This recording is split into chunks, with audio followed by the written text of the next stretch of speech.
शिव जी यदि आपको मिल जाएं, खुश हो जाएं, प्रसन्न हो जाएं, बेटा मांग, क्या चाहिए? कावड़िया जल चढ़ा रहे हैं, शंकर जी प्रसन्न हो गए कि बेटा कुछ मांग लो। आपसे प्रसन्न होंगे शंकर जी, आप क्या मांगोगे? बहुत बढ़िया, आप बताओ, आप सब यदि शंकर जी आपसे मिलें तो आप क्या मांगोगे? हाँ, वॉल्यूम तेज, वॉल्यूम बढ़ाइए। शांति, क्यों पत्नी शांत नहीं रहती आपकी?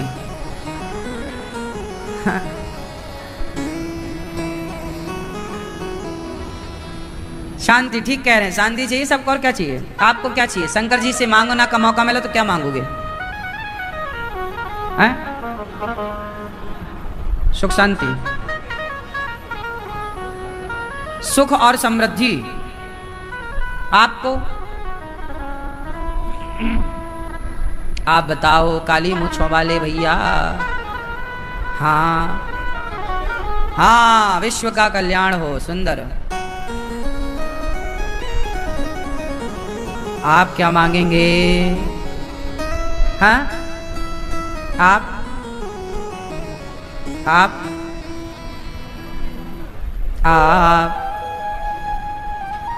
नरसिंह जी को मिल गए शंकर जी। जब शंकर जी मिल जाएं तो शंकर जी से क्या मांगो?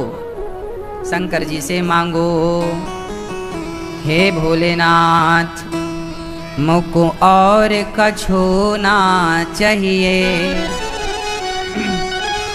मुझको और कछु ना चाहिए, बस राधा कृष्ण मिलई दे।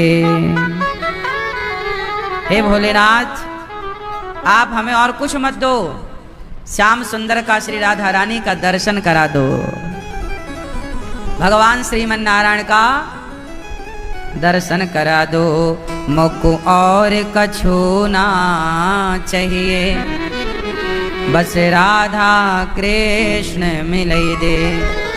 हे भोलेनाथ, हमारे इष्ट के चरणों में हमारा दिनों दिन प्रेम बढ़ जाए।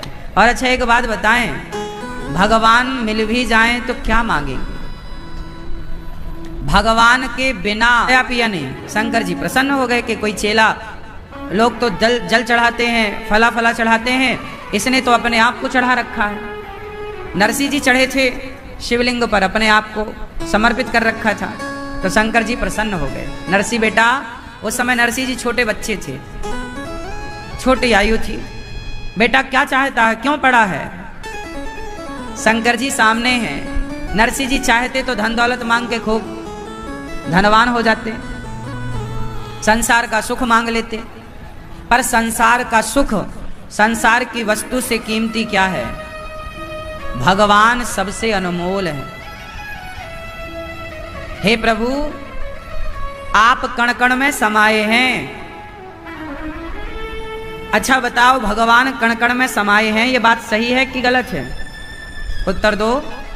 सही है। क्या हम सबको कण कण में ईश्वर की अनुभूति हो रही है? बोलो बोलो बोलो। नहीं, काहे झूठ बोलते हो भाई? भगवान तो कण कण में समाये हैं, पर हमारी इतनी दृष्टि कहाँ, हमारी इतनी भक्ति कहाँ कि हम कण कण में उसे देख पावें। और आप यदि देखते हो तो हम आपको प्रणाम करते, लेकिन आपको देखने की अभी मेरे अंदर क्षमता नहीं है, शक्ति नहीं है। हे दीनानाथ, हे भोलेनाथ, ऐसी कृपा करो कि कण कण में बैठे कृष्ण को मैं देख सकूं, ऐसी कृपा कर दो। कण कण में समाये प्रभु को मुझे देखने की शक्ति दे दो। मेरी आंखें ऐसी बना दो, मेरी दृष्टि ऐसी कर दो कि मैं कण कण में बैठे ईश्वर को देख पाऊं। मैं स्त्री के भीतर बैठे परमात्मा को देख पाऊं, मैं पुरुष के भीतर बैठे ईश्वर को देख पाऊं, मैं गधे के भीतर बैठे ईश्वर को देख पाऊं, मैं कण कण में समाये उस परमात्मा को देख पाऊं। अभी मुझे स्त्रियां दिखाई पड़ रही हैं कि ये स्त्री बैठी है, वो कब आएगी मेरी नजर कि जब मैं इस स्त्री में भी अपने कृष्ण का साक्षात दर्शन कर सकूंगा। वो दृष्टि प्रभु कब देंगे? और ये दृष्टि पोथी पढ़कर ना मिलेगी, ये दृष्टि तो भगवान कृपा करेंगे तो ही मिलेगी। सोई जाने जे देहु जनाई, और जानत तुम्हें हुई जाई। ये नजरिया भगवत कृपा से मिलता है। इसलिए लोग कहते हैं ना, भगवान की क्या जरूरत है? जरूरत उनकी कृपा के बिना उसे पहचाना नहीं जा सकता। जैसे दुर्योधन के सामने कृष्ण खड़े थे, क्या दुर्योधन पहचान सका? उत्तर दो। अर्जुन पहचान गए कि ये भगवान? दुर्योधन तो गाली देता रहा। विभीषण पहचान गए कि ये राम है, रावण तो गाली देता रहा। रावण कहां पहचान सका? जब रावण जैसा पंडित, रावण जैसा ज्ञानी राम को नहीं पहचान पाया, तो हम जैसा मूर्ख राम को कैसे पहचाने? राम तो आ भी जाएंगे हमारे सामने कभी, तो क्या हम पहचान पाएंगे?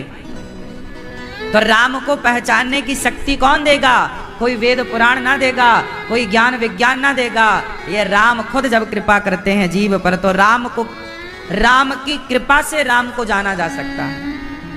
कृष्ण की कृपा से कृष्ण को जाना जा सकता है। वरना हमारी तुम्हारी बुद्धि, हमारी तुम्हारी दृष्टि, क्या हम रावण से ज्ञानी हैं? रावण के समझ में नहीं आया कि ये राम है, वो तो कहता रहा ये कोई वनवासी है। हाँ या ना? मेरी माँ अभी तो आप कह रही थी कि हम तो सब में भगवान को देखते हैं, कण कण में दिखते हैं भगवान कण कण में, पर अभी हमारी वो क्षमता नहीं है, अभी हमारी वो काबिलियत नहीं है। वो कब आएगी?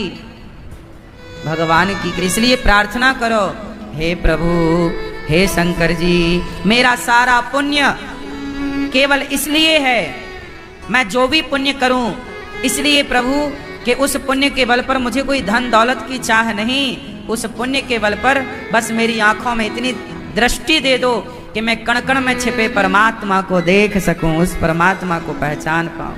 उस पुण्य के बल पर, यदि पुण्य से मिलते हैं प्रभु, तो मैं पुण्य करके ही प्रभु आप तक पहुंचूं, वरना भगवान तक पहुंचने का कोई ठोस साधन नहीं है। क्या साधन है बताओ? आप लोग ही बताओ, हम वो साधन करके पहुंचे, क्या साधन है?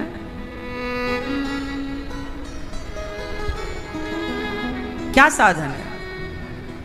कोई साधन ही नहीं।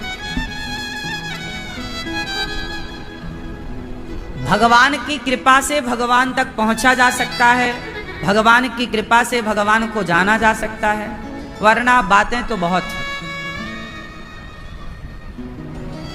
आप ज्ञान की बातें खूब करिए, उन बातों में धरा क्या है? बातों से क्या होगा? बातों से भगवान मिल जाएंगे क्या? बातों से भगवान मिल जाते तो रावण तो बहुत अच्छी बातें करता था, दुर्योधन तो बहुत बढ़िया बढ़िया बातें, शकुनी बत्तड़ी था एकदम नंबर का शकुनी। कृपा याद कर लो, ये दो अक्षर, कृपा। बोलो कृपा, कृपा। हे प्रभु, बोलो हे प्रभु, हे प्रभु, हम पर कृपा कीजिए। कैसी? हम आपसे पूछ रहे हैं, कैसी कृपा? ऐसी कृपा कि आपको हम देख सकें, आपको हम, अभी हमारी आंखें स्त्री और पुरुष को देख पा रही हैं, स्त्री पुरुष के भीतर बैठे ईश्वर को। जब कृपा होती है तो सब होता है। कल अचानक मुझे अचानक नेपाल जाने का मौका मिला, और अचानक ही भगवान पशुपतिनाथ जी के दर्शन करने का मौका मिला।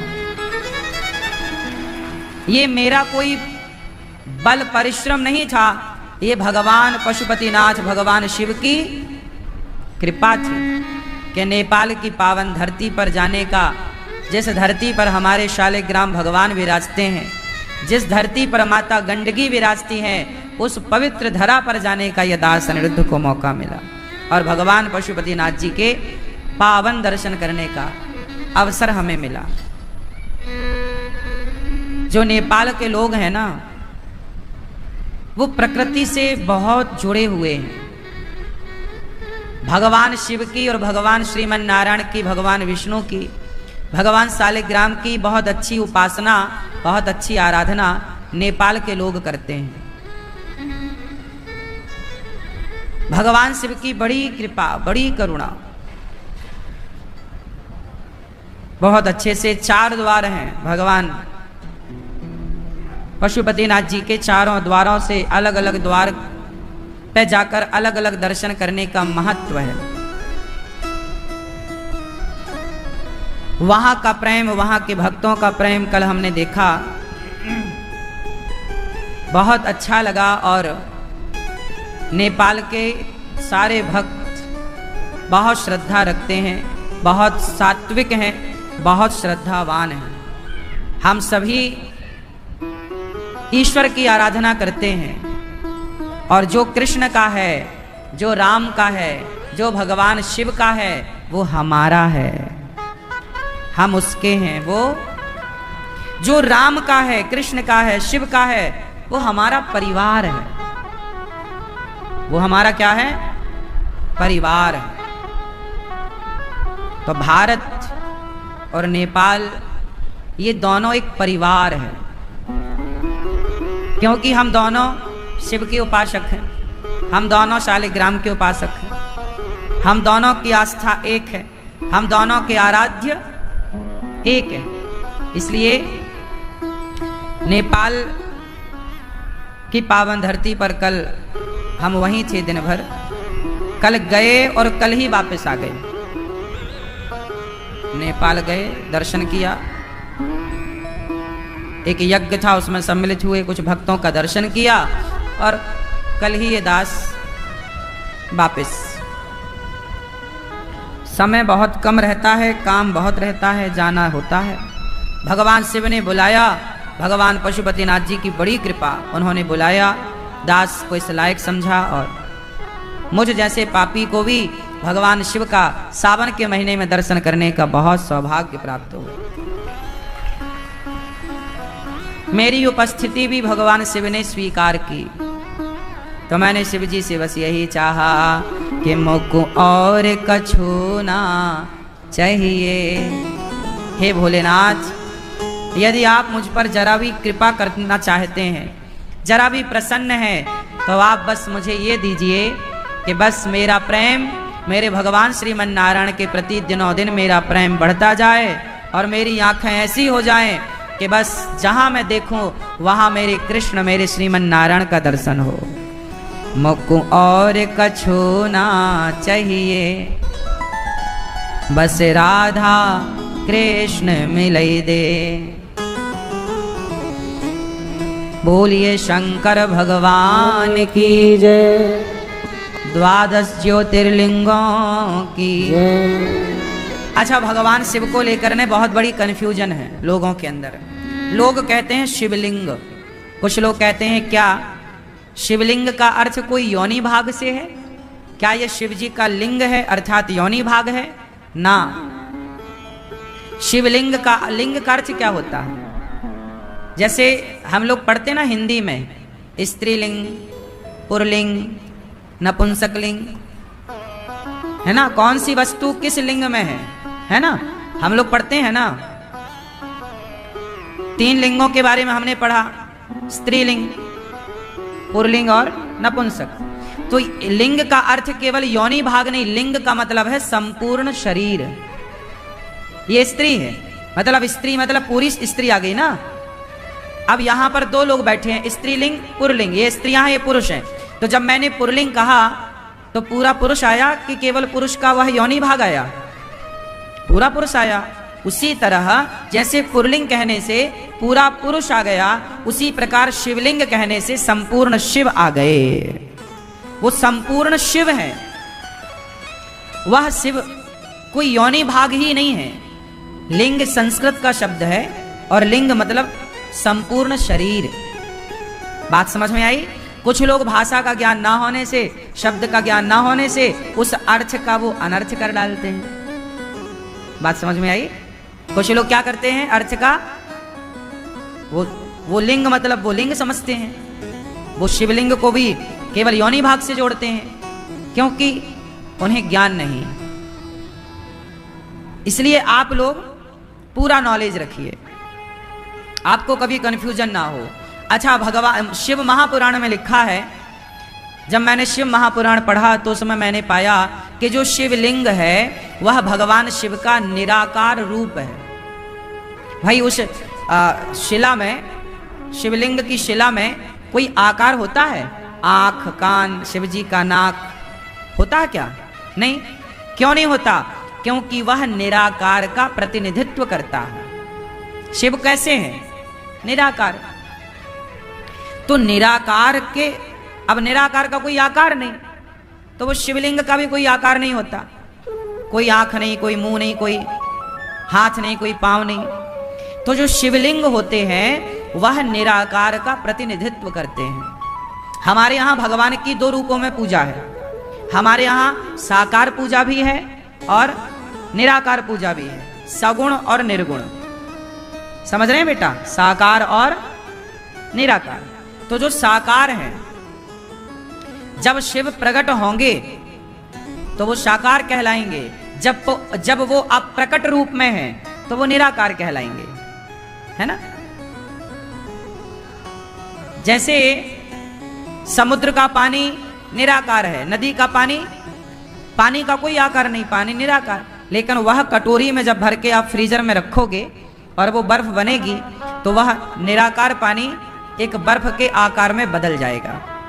तो जैसे पानी निराकार भी है और जरूरत पड़ने पर बर्फ बनकर वह साकार भी हो जाता है, उसी तरह भगवान निराकार हैं पर भक्तों के लिए जरूरत पड़ने पर वह निर्गुण निराकार भक्तों के लिए सगुण साकार बन करके प्रकट हो जाते हैं। तो जो शिवजी हैं, शिवलिंग है। अच्छा, जो शिवजी की मूर्ति है, जैसे कई मंदिरों में क्या होता है, पूरे शिवजी की मूर्ति होती है। माथे पर चांद होगा, सिर पर जटा होगी, आंखें होंगी, गाल होंगे, शंकर जी के हाथ होंगे, त्रिशूल होगा। जहां शंकर जी आकार रूप में है तो वो शिव का साकार रूप है, वो शिव का साकार रूप है। और जहां शिव द्वादश ज्योतिर्लिंगों के रूप में होंगे, आपके घर में भी शिवलिंग होंगे छोटे से, तो वह जो शिवलिंग है वह निराकार रूप में है। तो वो निराकार रूप में है और तस्वीर यदि शिव जी की है वो साकार है। तो शिव पुराण के अनुसार जो शिवलिंग हैं वो निराकार हैं, इसलिए वह ऐसे हैं। एक पत्थर की शिला ही नजर आती है और कुछ नजर नहीं आता। अब कुछ लोग क्या कहते हैं, अरे तुम तो पत्थर को पानी चढ़ा रहे हो, पत्थर को दूध चढ़ा रहे हो ना, वो पत्थर नहीं है। पत्थर कैसे रहा? अब वह आकृति अब शिव के रूप में है, निराकार रूप में है। भाई ये बताओ, नारियल तो नारियल है, पर जब मंदिर जाता है, भगवान को चढ़ता है, भोग लगता है, तो वो नारियल से क्या बन जाता है? बोलो, प्रसाद। आपका खाना, दाल चावल सब्जी रोटी, जब वो भगवान को भोग लगता है तो वो दाल चावल सब्जी रोटी से क्या हो गया? प्रसाद हो गया। अच्छा, पानी तो पानी है, लेकिन जब वो शालिग्राम भगवान पे चढ़ा तो वो क्या बन गया? चरणामृत बन गया। बदल गया कि नहीं? उसी तरह पत्थर तो पत्थर तब तक है जब तक भक्तों की उस पर श्रद्धा नहीं है। यदि श्रद्धा जुड़ गई, श्रद्धा भाव जुड़ गया तो पत्थर नहीं रहा, वो शिव हो गए, वो भगवान श्रीमन नारायण हो गए। शालिग्राम शिला तब तक शिला है जब तक वो नदी में पड़ी है, पर उठा के लाए, आपकी श्रद्धा जुड़ गई, वो तुरंत भगवान के रूप में पूजते हैं। नर्मदा जी का पत्थर, प्रत्येक कंकड़ शंकर माना जाता है। तो नर्मदा का कंकड़ तो कंकड़ तब तक है ना जब तक वो नर्मदा में पड़ा है, और जैसे ही वो आपके हाथ में आया तो वो उसमें आपकी क्या जुड़ गई? श्रद्धा। श्रद्धा जुड़ते ही उसे प्रतिष्ठा करने की भी जरूरत नहीं पड़ती। जो नर्मदेश्वर होते हैं वो हाथ में आते ही, श्रद्धा की दृष्टि पड़ते ही वो प्रतिष्ठित हो जाते हैं और वो कंकड़ से शंकर हो जाते हैं। अब ये देखो, ये भाव का विषय है। गंगा मानो तो मैं गंगा मां हूं और ना मानो तो बहता। गंगा तो गंगा नदी है, पर मान लेने से बाकी लोगों के लिए वो नदी है, पर हम सनातनियों के लिए तो वो गंगा माता है। मान लो तो माता है, नहीं मानो तो फिर नदी है। ना मानो तो पत्थर है, मान लो तो शंकर है। मानने की बात है कि आपकी मान्यता क्या है। ना मानो तो लोग गाय को जानवर कहते हैं, और मान लो तो गाय को माता कहते हैं। आप कुछ लोग तो हिंदुओं को कहते हैं तुम पागल हो, जानवर को माता कहते हो। भाई साहब तुम नहीं समझोगे, तुम्हारे लिए जानवर है, हमारे लिए जानवर नहीं। क्योंकि हमारी उससे क्या जुड़ी है? श्रद्धा जुड़ी है, आस्था जुड़ी है। तो हम क्या मानते हैं? माता। हमारी भाषा, हमारे संस्कार थोड़ा अलग है।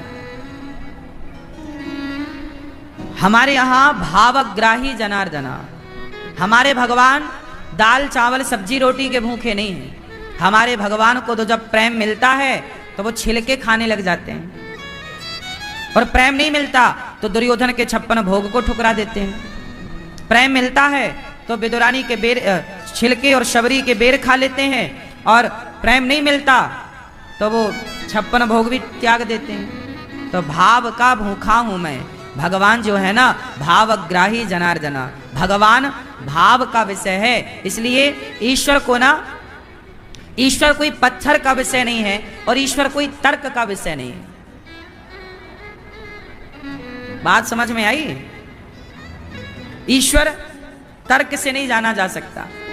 ईश्वर तर्क से परे है, राम अतर्क हैं। वो क्या जाना जाए पत्थर से?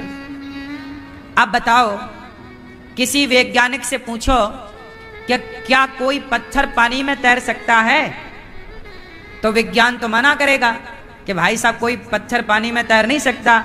लेकिन वो विज्ञान जो पत्थर को पानी में तैरा नहीं सकता, पर राम नाम के पत्थर पानी में डाले गए तो पत्थर पानी में तैरने लग गए। अब बताओ क्या करेगा विज्ञान,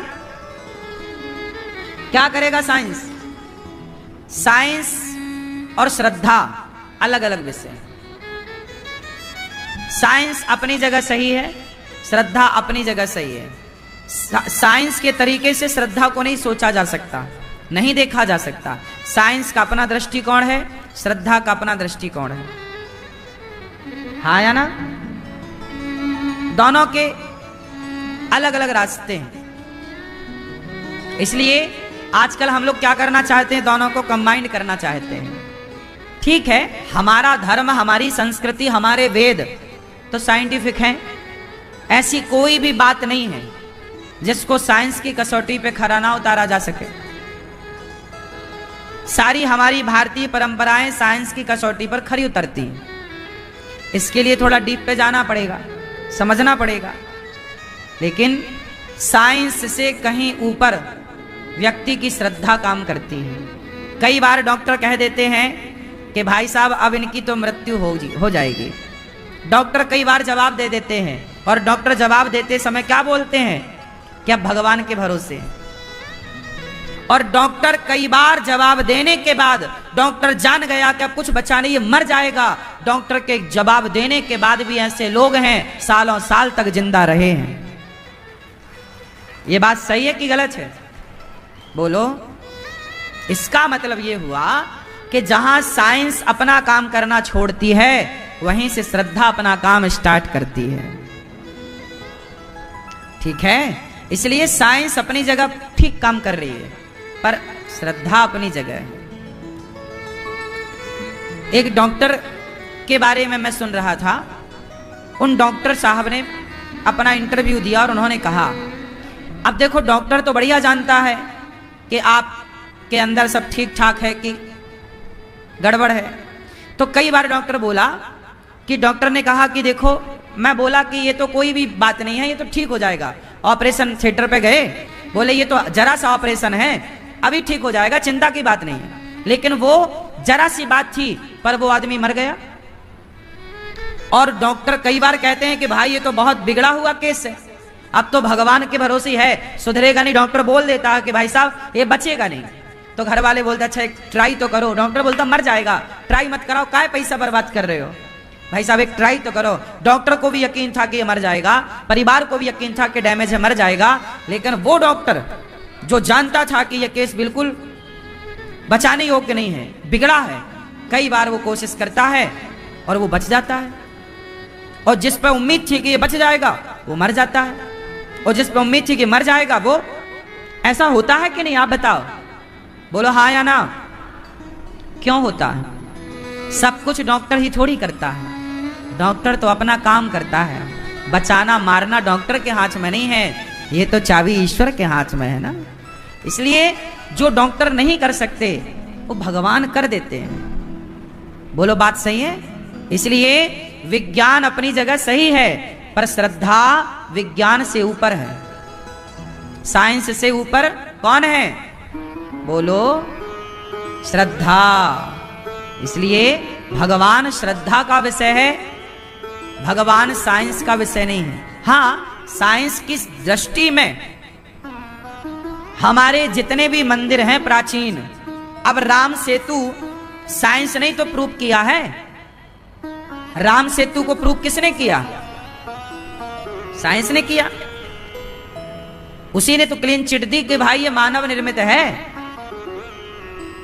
लाखों साल पुराना है। साइंस ने तो क्लीन चिट दी। इसलिए हमारी श्रद्धा जो है वो गलत नहीं है। हमारी श्रद्धा पर यदि साइंस रिसर्च करे तो हमारी श्रद्धा बिल्कुल साइंटिफिक है। साइंस की कसौटी पे हमारी श्रद्धा खरी उतरती है।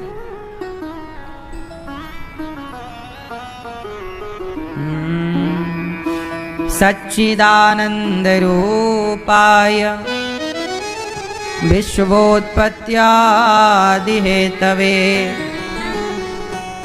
तापत्रय विनाशाय श्रीकृष्णाय वयं नुमः। सच्चिदानंद रूपाय, भगवान कैसे हैं? सच्चित आनंद, सच्चिदानंद कैसे हैं? भगवान सच्चिदानंद स्वरूप है। करते क्या है? विश्वोत्पत्त्यादि हेतवे, विश्व की उत्पत्ति पालन संहार, तापत्रय विनाशाय, सारे दुखों को दूर करने वाले ऐसे भगवान को हम राधा सहित कृष्ण को नमस्कार करते हैं। मैया बैठ लो मेरी माँ, जा रही हो तो जल्दी जाओ, बैठना है तो शांति से बैठो, प्रेम से बैठो। यम प्रव्रजंत मनुपेतमपेत कृत्यम द्वैपायनो विरह कातरया जुहाव पुत्रेति तन्मयतया तर्वोभिनेदुस् तम सर्वभूत हृदयं मुनिमानतोष्मि। सुखदेव भगवान का जन्म हुआ और सुखदेव भगवान को बारंबार नमस्कार। बोलिए सुखदेव भगवान की। आइए चलते हैं नैमिषारण्य। गंगा के तट पर एक तीर्थ है नैमिषारण्य। 88,000 संत वहां बैठे हैं। सूत जी आए तो 88,000 संतों ने खड़े होकर सूत जी का अभिवादन किया। आओ आओ। सूत जी बोले कि आप इतने बड़े बड़े संत खड़े क्यों हो गए? मैं तो बच्चा हूं, 20 साल के थे लगभग सूत जी, आप इतने बड़े बड़े ज्ञानी विद्वान खड़े क्यों हो गए? सूत जी बोले, सौनक आदि ऋषियों ने कहा महाराज आप उम्र में छोटे हैं पर ज्ञान में बड़े हैं। धन वृद्धा बल वृद्धा आयु वृद्धास्तथैव च ते सर्वेपि ज्ञान वृद्धाश्च किंकरा शिष्य किंकरा। मैया सो रही हो मेरी माँ, जागो मेरी माँ। सबसे बड़ा कौन? पीछे वाली मैया, नींद आए तो बताना मेरी माँ, लोरी सुनाएंगे मस्त। अच्छा बताओ ज्ञानी कौन? बड़ा कौन? जो धनवान है वो बड़ा या जो ज्ञानवान है वो बड़ा? बोलो। धन बड़ा है, धन वाला बड़ा है कि ज्ञान वाला बड़ा है? देखो ज्ञान वाला कौन सा ज्ञान? ज्ञान तो चींटी को भी है, हाथी को भी है, आपको भी है। कौन सा ज्ञान? जो ज्ञान ईश्वर से जोड़ने वाला है वो ज्ञान बड़ा है। पेट भरू ज्ञान बड़ा नहीं है। पेट भरने का ज्ञान तो सबको ही है, चिड़िया को भी है, वो तो पढ़ने नहीं जाती पर वो भी ले आती है और अपने बच्चों का पेट भरती है। आप लोग जो ज्ञान पा रहे हैं वो केवल पेट भरने के लिए पा रहे हैं। आज बच्चे स्कूलों में जो पढ़ रहे हैं तो ये पढ़ लिख के क्या बनेंगे? बड़े बड़े पदों पर जाएंगे, खूब सारा पैसा कमाएंगे और अपना पेट भर के अपना एंजॉय करेंगे। इससे ज्यादा क्या है? खाएंगे पिएंगे मौज करेंगे, बड़ी गाड़ी बड़ा घर, इससे ज्यादा क्या है? इनके इससे ज्यादा सपने भी तो नहीं हैं, इससे आगे की ये सोचते भी तो नहीं हैं। इससे आगे क्या? ये ज्ञान श्रेष्ठ नहीं है। ज्ञान वो जो आपका कल्याण कर दे। यूं पेट भरने को तो सब पेट भरे, कुत्ता बिल्ली सब ना पेट भर रहे हैं अपना। कौन भूखा मर रहा है बताओ? चिड़िया भूखी मर रही है क्या?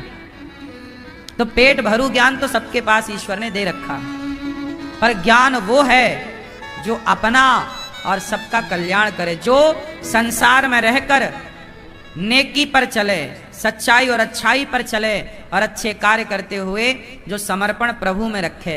जिसने प्रभु को पा लिया, जिसने अच्छे कर्म किए संसार में, उसका जीना उसका मरना सार्थक हो गया। जिसने केवल पेट भरा है, केवल परिवार के लिए भागा है, उसका ना जीना सार्थक हुआ ना मरना सार्थक हुआ। यूं बोझा तो गधा भी उठाता है। यदि तुम परिवार का बोझा ही ढो रहे हो तो फिर गधे से ज्यादा क्या है? घमंड में ही जी रहे हो तो ऊंट से ज्यादा क्या है? बात बात पे झगड़ा करते हो तो कुत्ते से ज्यादा क्या है?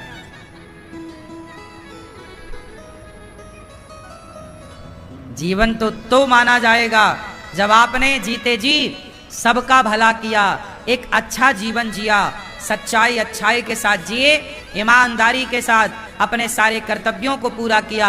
आप एक अच्छे पुत्र बन पाए, एक अच्छे पिता बन पाए, एक अच्छी पत्नी बन पाई, एक अच्छी माँ बन पाई, एक अच्छा इंसान बन पाए।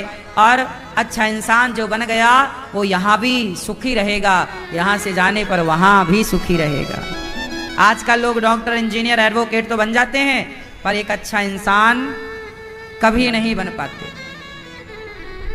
एक अच्छा डॉक्टर मिल सकता है आपको, एक अच्छा एडवोकेट मिल सकता है आपको, एक अच्छा जज मिल सकता है आपको, एक अच्छा साइंटिस्ट मिल सकता है आपको, एक अच्छा पायलट मिल सकता है आपको, एक अच्छा इंजीनियर मिल सकता है आपको, लेकिन इस भरी दुनिया में जाके ढूंढो कि एक अच्छा इंसान कौन है। बहुत मशक्कत करनी पड़ेगी तब एक अच्छा इंसान कहीं पाओगे। हाँ या ना?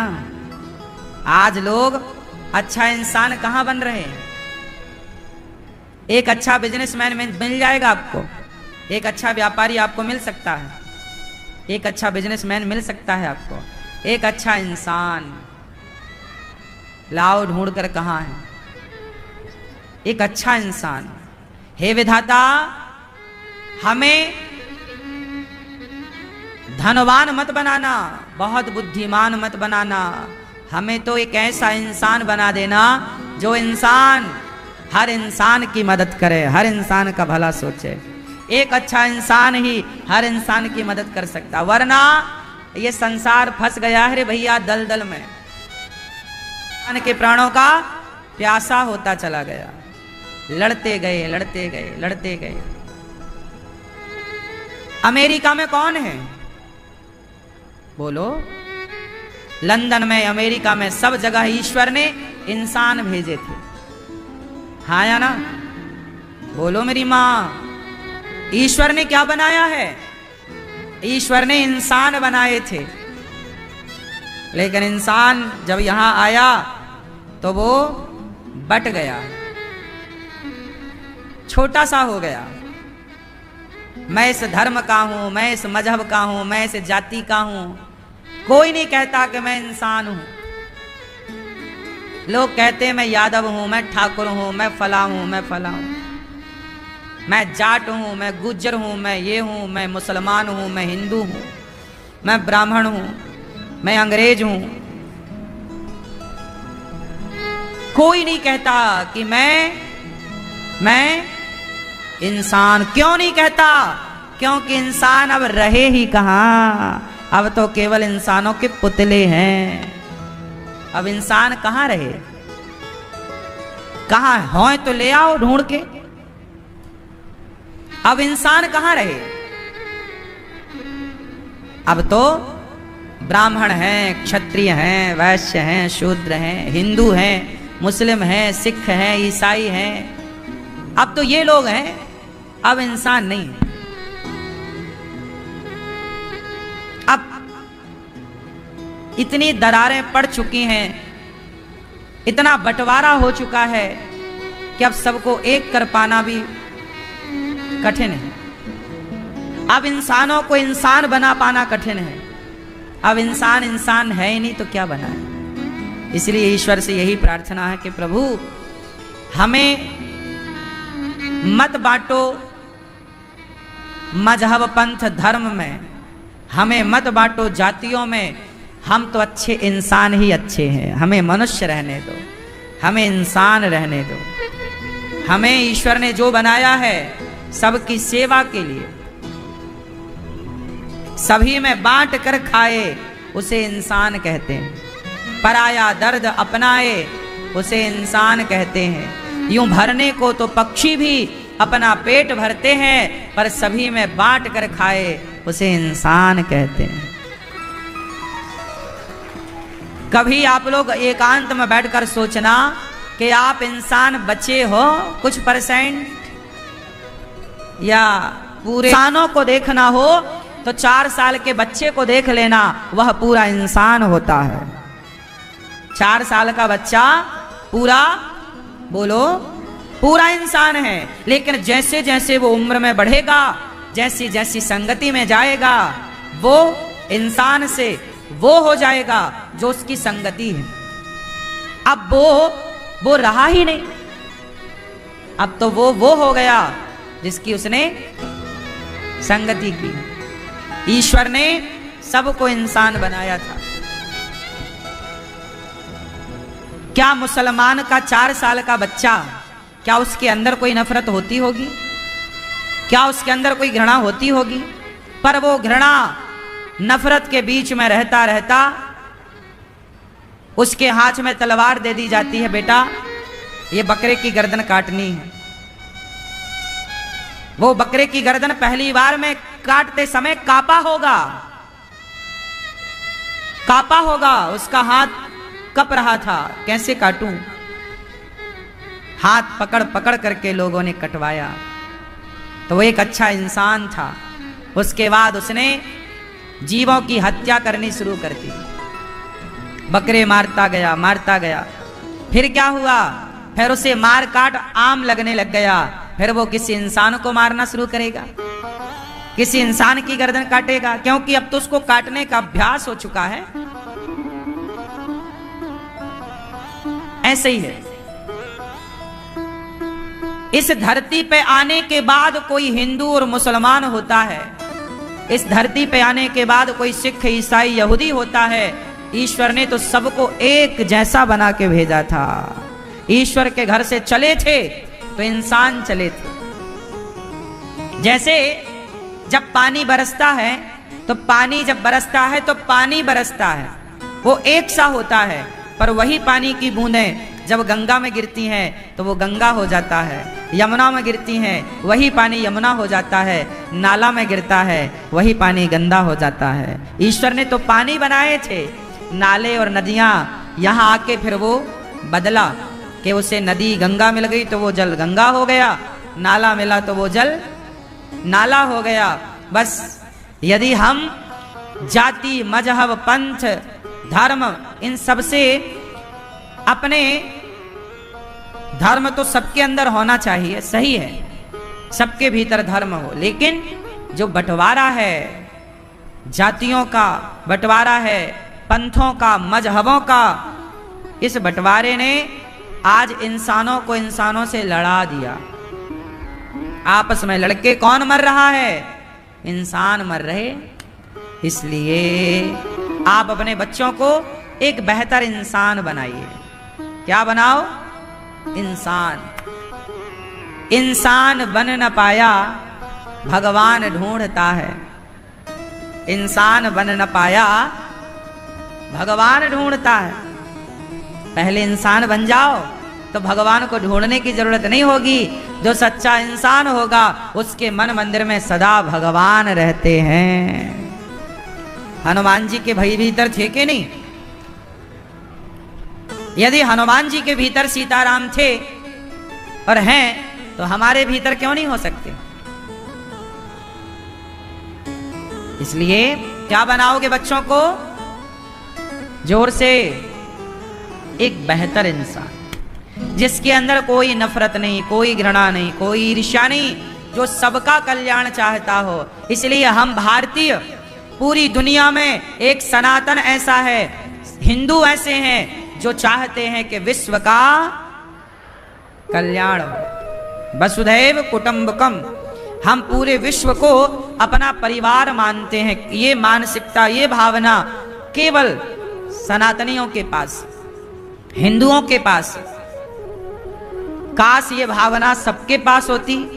आज तो कुछ हिंदू भी नफरत करते हैं। आज हिंदुओं को कोई गुलाम कैसे बनाता यदि हिंदू हिंदू से नफरत ना करता तो?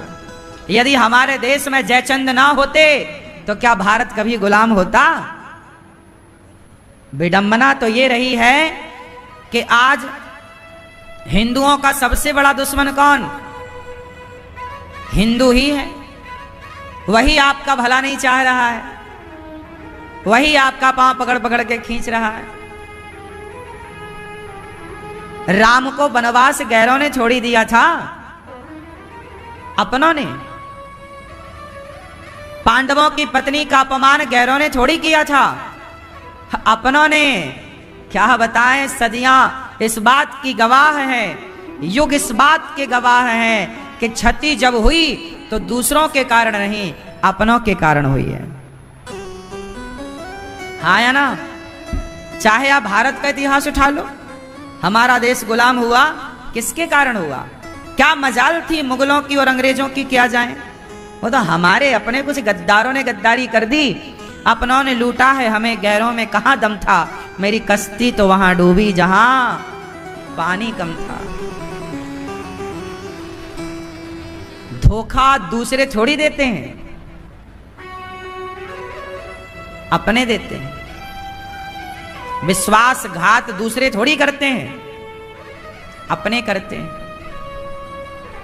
दूसरों से लड़ा जा सकता है, अपनों से लड़ा नहीं जा सकता। और वो राजा मारे गए जिनको अपनों ने धोखा दिया। हाँ या ना? पृथ्वीराज चौहान को धोखा किसने दिया था? जयचंद ने, जो कि सगे ससुर थे, संयोगता के पिता। झांसी की रानी को धोखा किसने दिया? अपने सलाहकारों, मंत्रियों ने, अपने लोगों ने। इसलिए हम सबको ना संगठित होकर रहना चाहिए। ये सारी बातें मैं केवल इसलिए बता रहा हूं कि आप अभी भी यदि परिवार, इसलिए हमारे यहां संयुक्त परिवार की बात कही जाती है। कैसा परिवार हो? संयुक्त हो, भाई भाई। एक आजकल 2 भाई हैं तो घर में 2 बहुएं हैं। ये 2 बहुएं ठीक से नहीं रह पा रही हैं, 2 भाई ठीक से नहीं रह पा रहे हैं। हाँ या ना? आपस में लड़ रहे हैं, आपस में एक दूसरे के दुश्मन हैं। अरे भाई, काहे लड़ते हो इतना? क्या पाओगे लड़कर? जहां सुमति तहां संपत्ति नाना। जहां एकता है, जहां